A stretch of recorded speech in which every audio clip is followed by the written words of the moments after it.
ये कहानी एक राजा की है जिसने अपनी सेना और अपने ड्रैगन्स की मदद से एक बहुत बड़ा राज्य बना लिया। सब कोई बहुत खुश थे, लेकिन एक दिन उनके राज्य में एक डाइन विशेला आई। सबसे पहले तो उसने जंगल के ऊपर कब्जा किया और उसके बाद उसने राज्य के ऊपर जादू कर दिया। फसल बर्बाद होने लगी, लोग मरने लगे। जब राजा को इस बारे में पता चला तो उसने अपने योद्धाओं को डाइन को मारने के लिए जंगल में भेजा, लेकिन जो भी डाइन को मारने के लिए जाता वो खुद डाइन का शिकार बन जाता। बहुत कोई ने कोशिश की, लेकिन कोई भी डाइन तक पहुंच ही नहीं पाया। राजा थक चुका था, वो समझ चुका था कि डाइन को मारा नहीं जा सकता, तो उसने डाइन से सौदा करने के लिए अपने सेनापति वॉल्कर को भेजा। वॉल्कर उस जंगल में अपने इकलौते बेटे वॉल्टन और अपने खास दोस्त विलियम के साथ गया। विलियम वॉल्कर को समझाता है कि हम क्यों नहीं इस डाइन पे हमला करके इसे मारते, लेकिन वॉल्कर विलियम को समझाता है कि इस डाइन से शक्ति से नहीं जीत सकते, हमें इसके साथ सौदा करना ही पड़ेगा। वो तीनों डाइन के महल की तरफ बढ़ते जा रहे थे, लेकिन उन बेचारों को पता नहीं है कि डाइन को पहले ही पता चल चुका था कि वो तीनों इस जंगल में आ चुके हैं और उसका सौदे करने का कोई मूड नहीं था। वो अपनी शक्तियों को,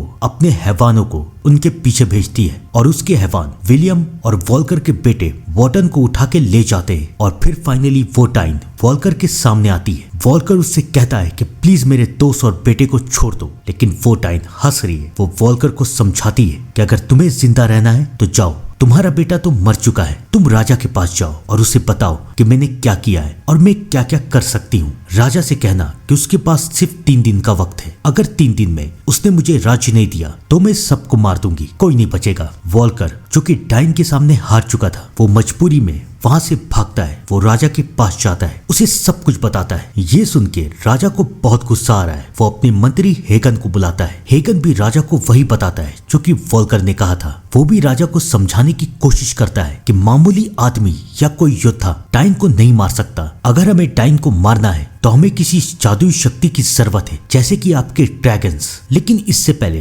राजा ड्रैगन्स को लेके कुछ कह पाता, ड्रैगन को संभालने वाला रून ये कहता है कि ड्रैगन अभी तक तैयार नहीं हुए, वो डाइन का सामना नहीं कर पाएंगे। अब उनके पास कोई चारा नहीं बचा। तब हेगन राजा को कहता है कि एक आदमी है जो ये काम कर सकता है, उसका नाम है कैस्पर्ग और वो विच हंटर है, यानी कि डाइनों को मारने वाला। वॉल्कर और हेगन राजा को ये समझा रहे कि सिर्फ कैस्पर ही उस डाइन को मार सकता है। लेकिन ये सब सुन के ओटो को हंसी आ रही है, जो कि राजा का बेटा था। ओटो कहता है कि आप लोग कितने बुज़दिल हैं, आप लोग उस इंसान के बारे में बात कर रहे हैं जो कि दिन भर नशे में रहता है, उससे कुछ नहीं होगा। मैं सेना लेके जाता हूँ और उस डाइन को मार के आता हूँ। राजा अपने बेटे की बात सुन के बहुत खुश होता है। वॉल्कर और हेगन ओटो और राजा को समझाने की कोशिश करते हैं कि ये बेवकूफी है, डाइन तुम्हें मार देगी, लेकिन राजा और ओटो हेगन और वॉल्कर की बात नहीं सुनते। ओटो अपनी सेना लेके जंगल की तरफ चला जाता है, लेकिन वॉल्कर और हेगन को पता था कि ओटो ये नहीं कर पाएगा। वो दोनों फैसला करते हैं कि वो विच हंटर के पास जाएंगे और उसके साथ मिलके जंगल में जाके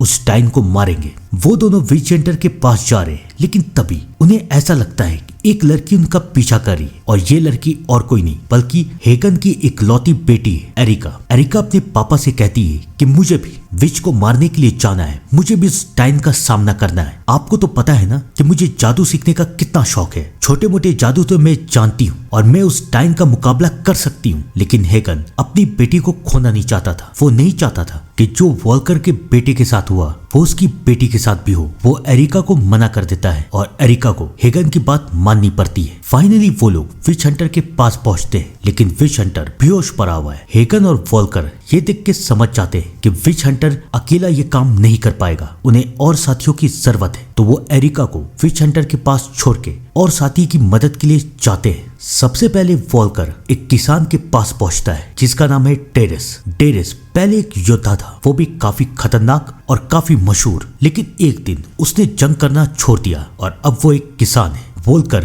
डेरेस को समझाता है कि हमें तुम्हारी जरूरत है। पहले तो डेरेस मना करता है, लेकिन जब वॉल्कर उसे ये बताता है कि उस डाइन ने मेरे एक लौते बेटे को भी मार दिया, तब डेरेस तैयार हो जाता है। और वहाँ दूसरी तरफ हेगन को भी एक लड़की मिलती है जिसका नाम है हिल्डा। वो भी काफी अच्छी योद्धा है और वो भी इन लोगों का साथ देने के लिए मान जाती है। सब कोई एक जगह पे आते हैं और तब उनसे मिलने के लिए ओजो नाम का एक योद्धा आता है, जिसके बारे में ये कहा जाता था कि ये डायनो और ड्रैगनों को मारना जानता है और ये एक बहुत अच्छा ट्रैकर है, यानी कि रास्ता खोजने वाला। साथ ही साथ ये एक बहुत बदतमीज है जो अपने सामने किसी को कुछ नहीं समझता। ओजो और एरिका के बीच में बहस हो रही है और ओजो एरिका के ऊपर हमला करने जाता है, लेकिन उसी वक्त कैस्पर उठ जाता है और कैस्पर ओजो को वहां से भगा देता है। सबको ये देख के चौंक जाते हैं कि अगर कैस्पर यहाँ है तो वहाँ टेबल पे कौन बेहोश है। तब कैस्पर उन्हें दिखाता है कि टेबल पे कोई इंसान नहीं बल्कि उसकी परछाई है। वो अक्सर ऐसा जादू करता है ताकि उसके दुश्मन उसे नशे की हालत में सोच के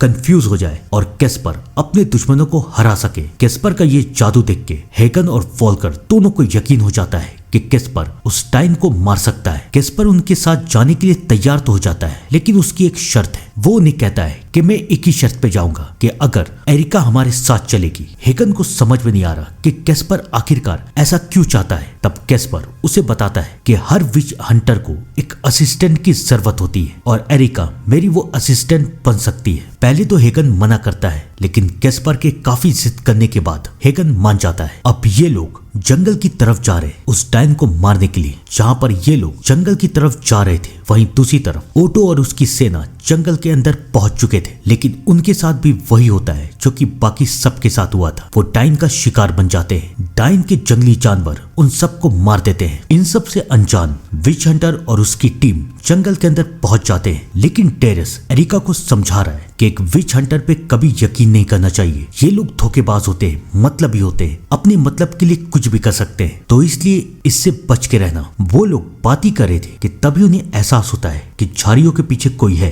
लेकिन इससे पहले वो हमला कर देते। झाड़ियों के पीछे से निकल के ओजो बाहर आता है। ओजो अपनी गलतियों की माफी मांगता है और कहता है कि मैं तुम्हारा साथ देना चाहता हूँ। सब कोई मना कर देते हैं, लेकिन कैस्पर सबको समझाता है कि ओजो एक अच्छा ट्रैकर है, ये हमें डायन के महल तक ले जा सकता है। और कैस्पर के समझाने के बाद सब कोई मान जाते हैं। अब सब कोई उस डायन की महल की तरफ जा रहे और इन सबसे अनजान राजा बहुत परेशान है। काफी देर हो गई है और उसका बेटा अब तक नहीं आया। और तब राजा के कान में डायन की आवाज आती है। डायन उसे बताती है कि मैंने तुम्हारे बेटे को मार दिया है और अब तुम्हारे पास सिर्फ 2 दिन है। राजा को समझ में नहीं आ रहा कि वो क्या करे। और वहां दूसरी तरफ कैस्पर और उसकी टीम आगे की तरफ बढ़ रहे थे, लेकिन तभी उनका पैर एक ऐसे जमीन पे पड़ता है जो जमीन उनके पैर को जकड़ लेती है। सब कोई डर जाते हैं कि हम लोग हिल क्यों नहीं पा रहे, लेकिन कैस्पर खुश होता है। वो अपनी जादुई शक्ति से सबको आजाद करवा देता है। वेगन कैस्पर से पूछता है कि तुम खुश क्यों हो, तो कैस्पर सबको ये बताता है कि इन सारे ट्रैप का मतलब तुम्हें पता है, यानी कि हम सही रास्ते पे जा रहे हैं। और फिर वो लोग आगे की तरफ बढ़ते हैं, लेकिन ये तो बस एक शुरुआत थी। आगे जाके ओजो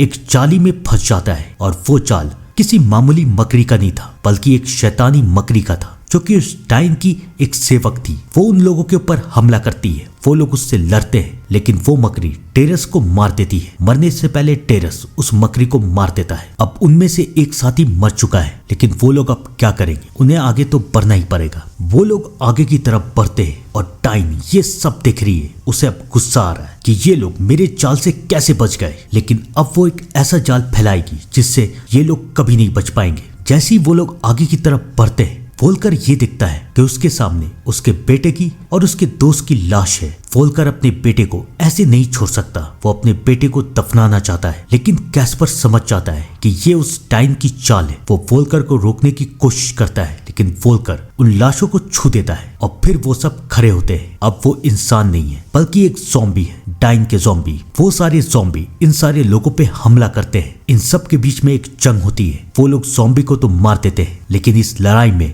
अब हेल्डा मर जाती है। अभी सफर शुरू ही हुआ है और उनके 2 साथी कम हो चुके हैं। अब बचे हैं सिर्फ 5। अब वो लोग आगे की तरफ बढ़ते हैं। धीरे धीरे रात होती जा रही और वेगन अपनी बेटी को समझाता है कि तुम उस विच हंटर से दूर रहो, वो भरोसे के काबिल नहीं है। लेकिन एरिका को तो जादू सीखता था, वो कैस्पर से कैसे दूर रह सकती है। वो कैस्पर से बात करती है कि मेरे पापा और सबको ये कहते हैं कि तुम भरोसे के काबिल नहीं हो, आखिर ऐसा क्यों। कैस्पर उसे समझाता है कि एक विच हंटर डायन का शिकार तब करता है जब उसे डायन की जादुई शक्ति चाहिए। शायद वेगन को भी ऐसा लगता होगा, लेकिन मैं ये नहीं करना चाहता। मैं सच में डायन को मारना चाहता हूँ, लोगों की भलाई के लिए। कैस्पर की ये बात सुन के एरिका को शक हो रहा था कि ये इतना भी अच्छा नहीं हो सकता। अब तो धीरे धीरे उसे भी कैस्पर के ऊपर शक हो रहा था, लेकिन उनके पास चारा ही क्या था। एक तरफ वो लोग आगे की तरफ बढ़ते जा रहे और दूसरी तरफ राजा को समझ में आ चुका है कि अब उस डाइन को कोई नहीं रोक पाएगा। अब उसके पास बस एक ही चारा बचा है, उसके ड्रैगन्स। वो रून को कहता है कि सारे ड्रैगन्स को जंगल की तरफ भेज दो।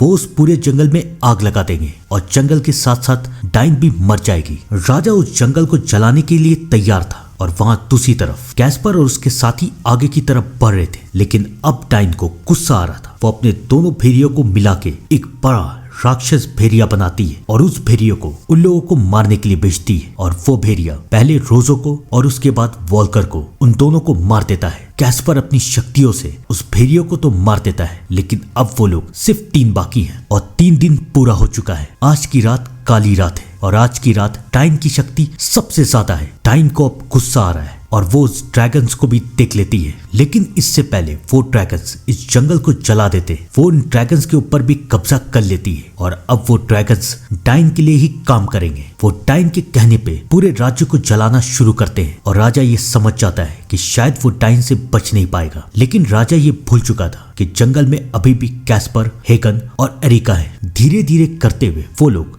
डाइन के महल के पास पहुंच जाते हैं और उनके सामने डाइन है। एरिका को गुस्सा आ रहा है, लेकिन कैस्पर एरिका को समझाता है कि शायद ये डाइन की परछाई है, शायद डाइन राजा के ऊपर हमला करने गई है। लेकिन ये कैस्पर की गलतफहमी थी। वो डाइन की परछाई नहीं बल्कि खुद डाइन थी। ये डाइन का आखिरी जाल था जिसमें कैस्पर भी फंस चुका था। वो डाइन अपनी शक्तियों से उन तीनों को आपस में लड़वाने की कोशिश करती है। किसी तरीके से कैस्पर एरिका और हेगन को डाइन के जादू से आजाद करता है, लेकिन अब डाइन खुद एक ड्रैगन बन जाती है और वो कैस्पर के ऊपर हमला कर देती है। लेकिन हेगन बीच में आ जाता है और हेगन मारा जाता है। डाइन अब समझ जाती है कि ये लोग मुझे रोक नहीं पाएंगे और अब वक्त होता जा रहा है, उसे राज्य पे भी तो कब्जा करना है। वो राजा को मारने के लिए चली जाती है। एरिका के सामने उसके पापा मर चुके थे और ये देख के कैस्पर को भी शर्म आती है। वो एरिका को सारा सच बता देता है कि वो यहाँ पर डाइन का जादू चुराने के लिए आया था, लेकिन अब वो लोगों की मदद करेगा। हेगन ने जो उसके ऊपर एहसान किया है वो उसका बदला चुकाएगा। वो एरिका को एक जादू सिखाता है और कहता है कि जब वक्त पड़े तो इस जादू से उस डाइन को मार देना। अब वो लोग डाइन की तलाश में महल की तरफ जा रहे हैं और वहां डाइन सबको मारते हुए फाइनली राजा के पास पहुंच चुकी है। लेकिन इससे पहले वो राजा को मार पाती एरिका और कैस्पर वहां पर आ जाते हैं और अब फाइनली कैस्पर और एरिका की लड़ाई उस डाइन से होती है। वो डाइन उनके ऊपर भारी पड़ी है, लेकिन तब एरिका को कैस्पर का जादू याद आता है। वो उस जादू को इस्तेमाल करती है और उसके बाद एरिका और कैस्पर फाइनली उस डाइन को मार देते हैं। अब उस डाइन का साया इस राज्य से हमेशा हमेशा के लिए उठ चुका है। राजा इन दोनों से बहुत खुश है, लेकिन अभी भी एरिका को बहुत कुछ सीखना है। कैस्पर उससे वादा करता है कि वो उसे जादू जरूर सिखाएगा। यहाँ पर होती ये कहानी खत्म, लेकिन मुझे लगता है कि कैस्पर और एरिका की जोड़ी आगे की कहानी भी ला सकती है। आपको क्या लगता है? कमेंट करके जरूर बताइएगा। तब तक के लिए thank you and good bye.